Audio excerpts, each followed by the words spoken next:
Vsakoletni koncert učencev, ki obiskujejo dislocirani oddelek Konservatorija za glasbo in balet v Rušah, privabi lepo število gostov, ki si rade volje ogledajo oziroma poslušajo, kaj so pripravili. Ja, ipak imam splošno rada glasbo, ne? Pa otroci še posebej, pač zelo lepo poslušati. Tudi sin je v glasbeno šolo hodil, zdaj pa vnukinja hodi in nam je to bilo zelo čas, da smo šli to pogledati. Zelo, zelo lepo.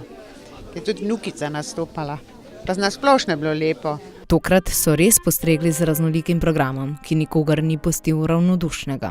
Ponosni smo ne nazadnje na starše, na lokalno skupnost, ki eni brez drugih ne moremo.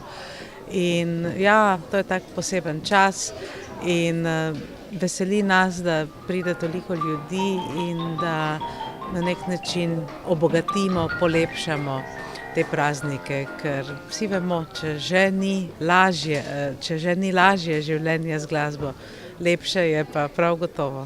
Z vpisom otrok v Rušah so sicer zadovoljni, številka pa ostaja enaka, okrog 100 otrok. Vendar pa pričakujejo, da se bodo te številke v prihodnosti nekoliko dvignile. Ker opažamo trende, da se manjša mesta v bližini večjih mest zelo hitro demografsko razvijajo, velik prirastek, veliko mladih družin, tako da upam, da bo počasi tudi ta številka večja. Smo pa zelo povezani tudi s selniškim delom, ker so tukaj v Rušah zelo dobri pogoji, šola, tako da ja. Učencem so zaželeli veliko vztrajnosti, predvsem pri učenju in vpijanju novega znanja. Nekaj najlepšega namreč narediti nekaj zase, se posvetiti umetnosti in potem to znanje dati naprej.